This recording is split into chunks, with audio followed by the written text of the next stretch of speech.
it's Tiff, and I am reporting in today, which is Saturday, June 25th, and today was an awesome day.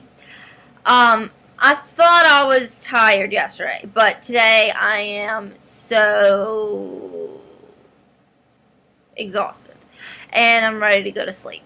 But I can't do that before I report on my day today. So today was my first day of what I'll consider to be the real ISTE experience.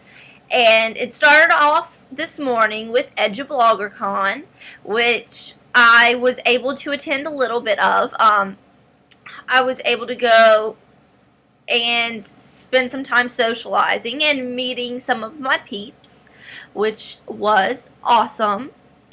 And then I was able to attend the first session, which I went to the one that Beth Still moderated, and we talked about kind of the taboo of the way that we interact online and the way that it affects the relationships we have at home with our spouses and family members.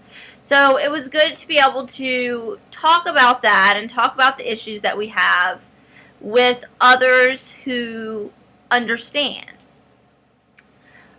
So today I made a conscious decision, and I made the decision that I was going to not come back and report on myself freaking out because I got to meet friggin' awesome people. So just know that I did, and they were awesome, and oh my god.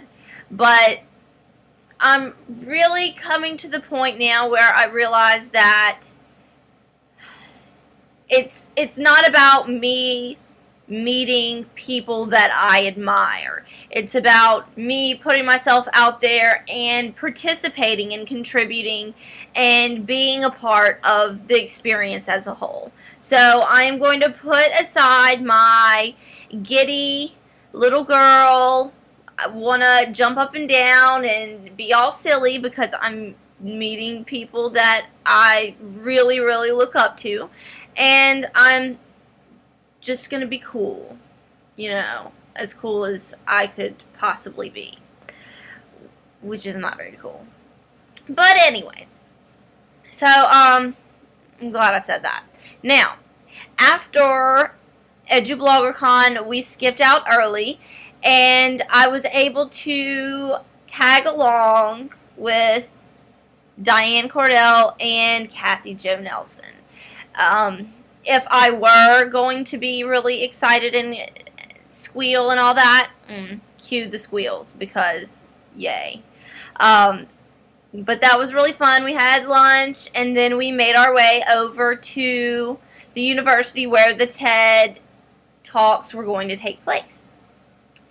And so we went early because Ted, freaked us out and made us think that they were going to, check our bags and frisk us down, and we were kind of nervous, so we gave ourselves plenty of time, and we got there, and we walked right in, so that was not a big deal. But the big deal happened when we walked in, and we found our little goodie bag. And I thought I was going to lose my mind. I was trying to contain myself because I was around people who I don't want to completely embarrass myself in front of. But when I got to my chair and opened my bag, I found this. Yes, you are seeing correctly in that I am the proud new owner of a Live Scribe Echo pen that was given to me at the TEDx Philadelphia Ed session. Oh my god. I actually had a conversation last night with someone talking about how I wanted one of these, and then it was in my chair. Oh my god. I can't wait to play with it. So, I texted my mom and she didn't know what the heck I was talking about. But she knew I was excited because I'm so excited to bring this pen home and have my students play with it in the library. Okay, so I can't even speak at this point because I'm so tired.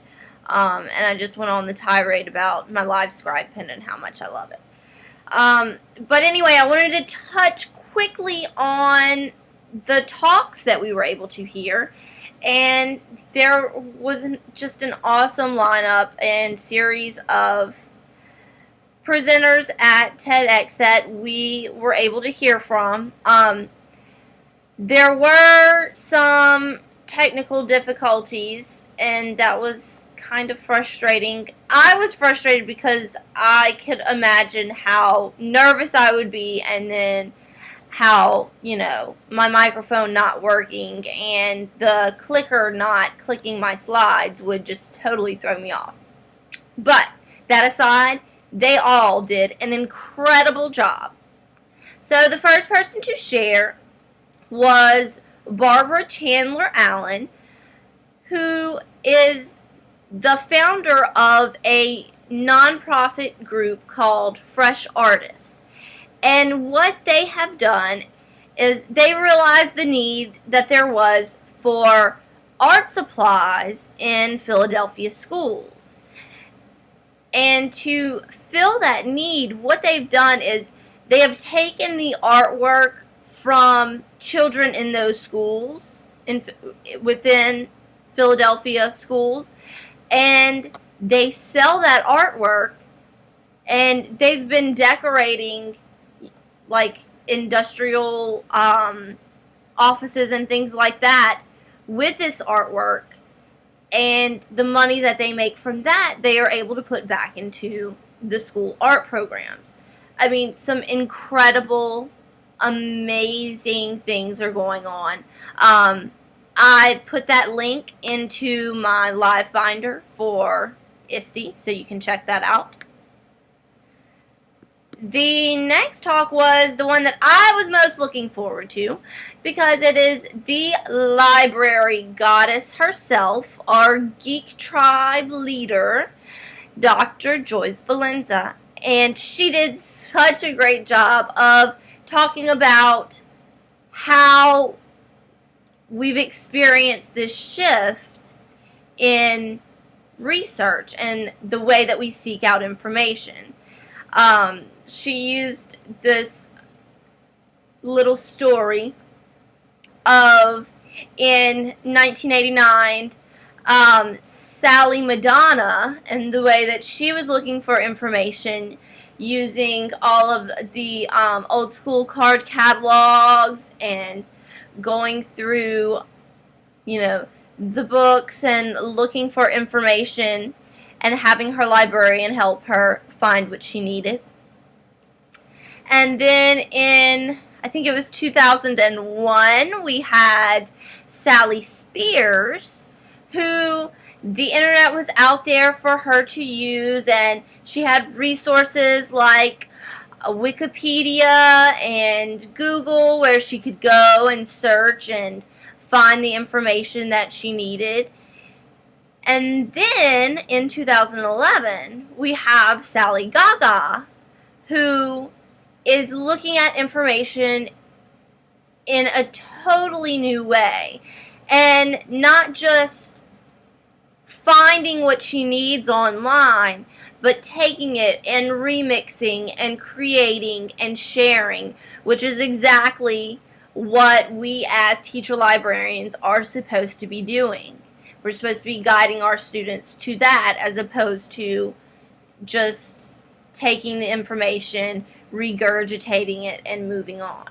So, as always, Joyce did an incredible job of sharing and really putting out there where we stand as teacher librarians and why what we do has and should have so much impact. Alright, so next up on the list was Matt McInnis, and he shared with us his project, which is called Inkling. And he's looking to reinvent the textbook, which we've had some textbook discussions that have been going on in my school and in my district. So I'm really excited to bring back what I learned from Matt. And I mean, things are changing, and we really need to evaluate where we are and where we want to be. And then the final presenter for the first session was David McConville, and he totally blew my mind. I mean, mind blown. I can't even describe his presentation. It was dynamic. It was well put together. He is brilliant and really challenged the way that we see ourselves in relation to, not only the world that we live on, but the universe that we're a part of. It gave me a headache. He's a smart dude. Alright, so then we had a little break, and we came back and heard from Zach Chase, who is a teacher from the Science Leadership Academy, and he shared how we should look at individual students, and we need to not only take the time to get to know our students, but really appreciate them each for who they are, and create a community in that sense, that we get to know our students one-on-one and teach them how to be productive citizens in the world that we live in. We want them to contribute, and we want them to add value and to feel themselves as valuable. So that was from Zach Chase. Then we heard from Sharon Campbell, and I'm going to speed this up because I'm falling asleep.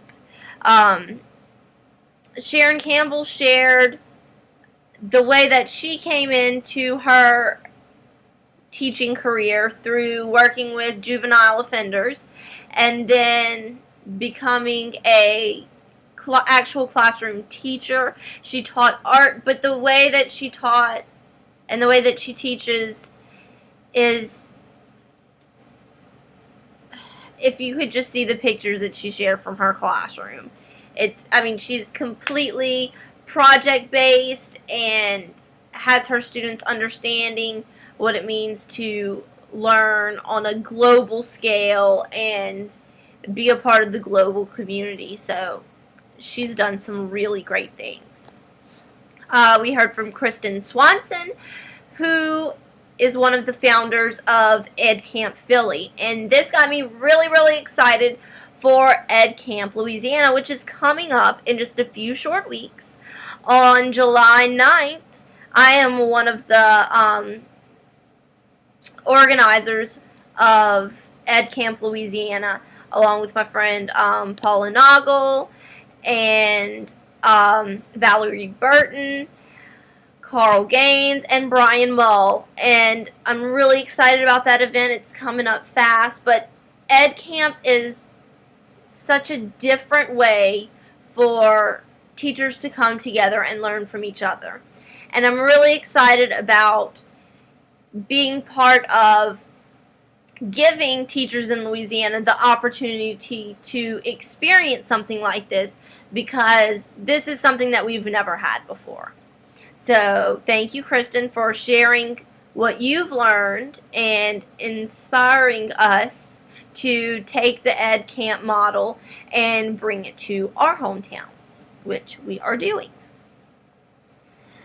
And then the final presenter that we heard from was John Hunter, who has created this mind-blowing project that he does with students. It's called the World Peace Game, And he has a documentary about it called World Peace and Other Fourth Grade Accomplishments.